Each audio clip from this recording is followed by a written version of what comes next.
And welcome back. Well, when you think about mentorship in the workplace, you might picture a seasoned leader offering advice to that young hire. But our next guest says in today's world, that traditional model is just not enough. So joining us is leadership expert and workplace culture consultant, it's Beth Ridley. And she says companies are transitioning from that outdated model to new ones that actually work, that retains talent, fosters connection, and drives real growth. Is that right? Smart companies are. Smart companies are. Good to see you, Leading Beth. edge companies are. Good to see you. You know, I have not heard about this and this whole like shift in this new idea. So first and foremost, I want you to kind of just talk about mentoring and, you know, what we think of that traditional approach. Yeah, well, when you hear the word mentoring, you think of like a senior leader, you know, taking the time to impart knowledge on the young, you know, the young one and helping them get off to a good start. And it's very one way, directional, right? So one person has all the knowledge, teaching someone else who's absorbing all the knowledge. Which makes sense. And I guess that's kind of what I've always thought. So what needs to change? Why is that outdated? Honestly, I just don't think that's really how people want to learn and grow and develop their careers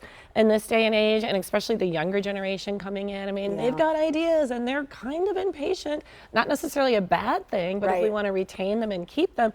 And also we have to think about mentoring as like lifelong learning too. So I think it's two directional, and I like to focus on it's about collaboration, more connection, and also continuous learning. Okay, so those are the things that we should be changing, and I really like that and why it needs to do that. So there's another part you say here, this is delayed input to immediate voice. What is that?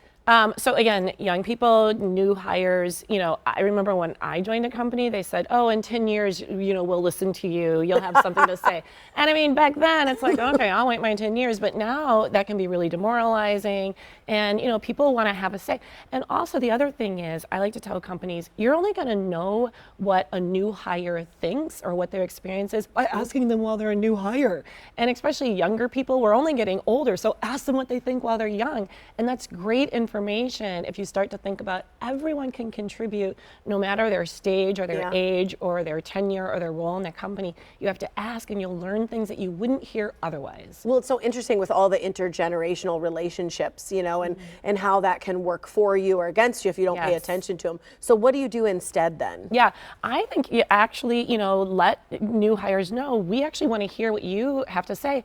And I've experienced some, it's called reverse mentoring, where the expectation is, yes, you pair a new hire with a more senior person with the expectation that the information actually goes two-way. And so it's not just about, you know, one person imparting knowledge, but I think senior employees, senior leaders can benefit from hearing what the experience is from younger, newer people, because if they're not sort of hanging out there, they just don't know. Right. And they have to have a pulse on what, you know, employees in their company feel and think and experience. And it's fresh knowledge. It's fresh knowledge. They're coming straight out of college sometimes, or straight out of different kinds of careers or technologies or companies or whatnot. And not only that, like just looking at something from fresh eyes, you know, when you're in something for so long, you just don't see the new things anymore. True. So sort of the fresh eyes, and also like technology too. I think younger people, especially like social media and marketing and all those things that maybe as a more senior person, you just a little bit out of touch and you can get more in touch. Very good. I like that. The next one you say is that early career only to the career long connection. You mentioned that's a big push here. Yeah. So again, we think of mentoring a new hire, maybe just get them off to a good start. But honestly, if companies think about it, their biggest risk of losing employees is between that 2 to 5 year period, where kind of they're not senior enough, but they're not new, so they sort of get forgotten.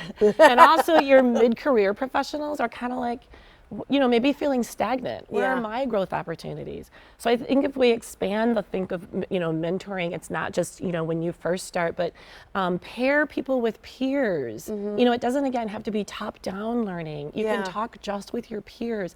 Plug people into industry groups, industry associations, so they can see, you know, what's working in other companies in my industry and what do I have to share. It's a great way for people to feel motivated and that they can contribute, probably at that critical time when maybe, again, they are feeling overlooked and forgotten. So what are some other things that you can do instead on that? So I love like peer circles. Also, I think, maybe connecting different teams that don't normally work together with each other. Inside, yep. It's a great way. Again, mentoring is not just about learning knowledge and technical skills. Sometimes it's about building those connections and those relationships that also make people want to stay. And so people like to feel like they're part of a bigger company and just hear like, well, what's going on in your department? I don't work with you, and what are your thoughts? And I can learn something new and apply it to my work, and vice versa. Sometimes I even feel when you go to like a motivational seminar or a luncheon or something like that, you come back motivated again. So Yes. and again, that's very peer to peer. So I Yes. love that.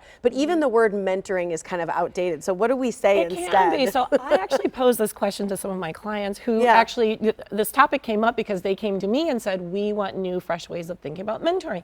And so part of it is like, get away from the old terminology. So some of the terms that we came up with is like, knowledge sharing or knowledge partners Yep. or, growth networking and that type of thing. Just, fresh words can sometimes bring like a fresh perspective too. I just love the word growth in general because you just feel that's the goal, right? Is that we're always Yes, growing. always learning and So growing. good Yes. stuff, Beth. Yeah, Good to see thank you. you. Thank you. I love it. All right, to rewatch this segment or to send it to a coworker, a friend, or even your boss, just visit our website, themorningblend.com.